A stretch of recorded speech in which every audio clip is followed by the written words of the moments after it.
I don't think I have too much problems dealing with things that are out of my control, like variance. But if I make a mistake, I really, really overreact, and it's like 100 times worse than losing because of variance or whatever. If I make like especially a big mistake deep in a tournament, I like really feel it makes me feel like really uncomfortable, and yeah, that's pretty hard to deal with. Okay, because this is a problem that affects a lot of people.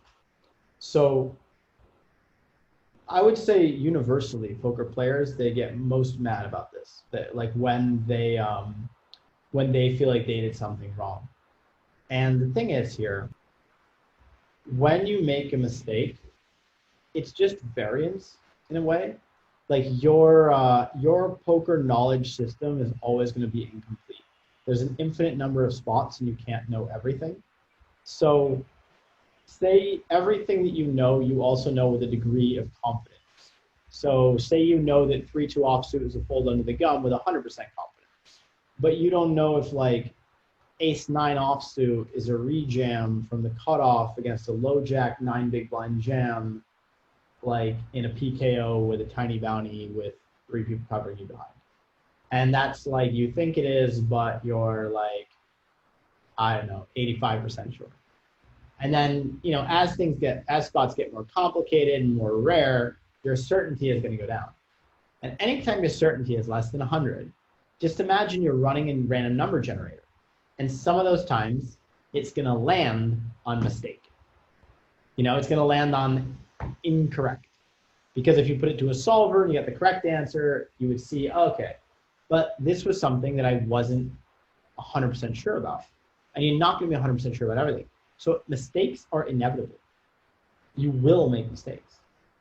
And you will learn, usually the hands that are the high likelihood of mistakes are the ones we're most likely to want to review. Like I took notes during my session on Sunday of the hands I wanted to put through a solver. And all the hands that I noted were the ones where I think I might have made a mistake. Now, the thing that's relevant there is if you're really afraid of your own mistakes, you're less likely to actually want to look back through those spots. If you accept before it happens that every day you play, you'll make some mistakes. Some minor, hopefully not too big, but it's also variance. Like, can we admit, based on that understanding, like that mistakes are part of poker and that we understand that it's kind of variance that sometimes it's going to come up. Like sometimes it's like the law of the universe that we got dealt this specific spot, this specific time when our knowledge was at this specific level where like it was inevitable for us to make a mistake some percentage of the time, and this happened to be that. Can we accept that? Yeah, I guess that's a bit easier. Okay. Well, now can you accept that it's also variance that some percentage of the time, those kind of mistake coolers where like you're presented with a situation where some percentage of the time you're going to make a mistake, and that percentage of the time you make a mistake, the RNG lands on that this time. You're not as in control as you think you are. If we can accept that, then it's not a big extrapolation to understand that that can also happen at a final table. It's variance. If we make final tables in like 1% of the tournaments we play, or like whatever it is, and we have those times, it's like just the bigger RNG. It's like some percentage of the time, the stars align for us to be dealt with a spot where we're going to make a mistake some percentage of the time. It happens in the final table, and like just the fact that you really don't want to make a mistake doesn't make you immune.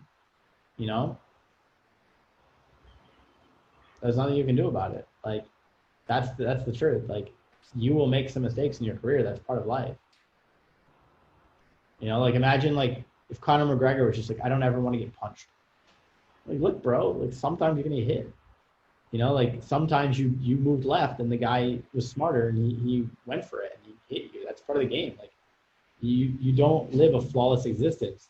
Even Khabib finally lost a round to Conor in round 3. So it's like, it's just one of those things where like you can minimize mistakes by being as good as possible, by studying. Again, it's very important. It's not just studying. Like right now with a series coming up, you're not going to become massively a different player than you are today by studying. That what you can do is you can, the work that I would do for you is imagine yourself making a mistake and then like smiling and laughing. Because probably you're afraid to make a mistake. And the fear of making a mistake is making you play worse and making you more likely to actually bring about the reality you don't want. You're actively like manifesting with your thoughts and your mind and your energy what you don't want. Because whether you want something or not, when your focus is on something, when your fear is on something, when your energy is on something, that's what you're asking more from, you know? So whatever it was in life, there was some time in your life for sure where you did something stupid. Maybe you were embarrassed. I don't know if it's, you could have learned it from your dad. You could have learned it from your teachers. Like there's some story there, you know, where you will have had a negative experience with mistakes and a negative relationship. The voice in your head for sure is going to be very hard on yourself about mistakes. And that's creating the fear of making mistakes, which is creating the thought and the focus on mistakes, which is creating the increased likelihood of actually making a mistake because you're hypersensitive, thinking like, oh, is this a mistake or not? And it's affecting your play. And anytime you're like feeling that additional pressure from yourself because you're afraid of your own judgments, you ramp up the random number generator for mistake, you know? It's like the little league dad, like the dad of the kid who's playing sports, who's like screaming at him from the sidelines, like, don't make a mistake, like, dude, hit the fucking ball. And the kid's like, there's a certain amount of stress that's good, but too much, the system goes into overload, it becomes emotional, and when the system is emotional, the rational brain shuts down, and then you're super likely to make mistakes, right? Nobody can think rationally when they're emotionally activated, so if you put so much pressure on yourself that you become emotionally activated, now you are more likely to make mistakes. Does that make sense? So it's like the way to not make a mistake is to not give a fuck if you make a mistake. You know, it's like, how do I not get rejected by the girl at the bar? Well, don't give a shit. Because then when you go over there and you don't give a shit, she's like, oh, this guy's cool. But if you go over there and you're like afraid, she sees that.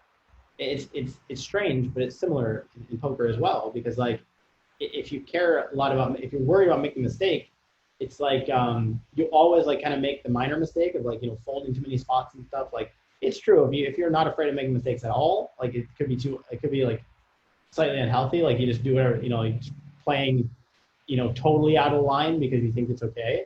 I don't suggest that, but understanding that like if you follow your intuition and you follow your gut and you allow yourself to make the plays that you think are correct based on the framework that I laid out for you.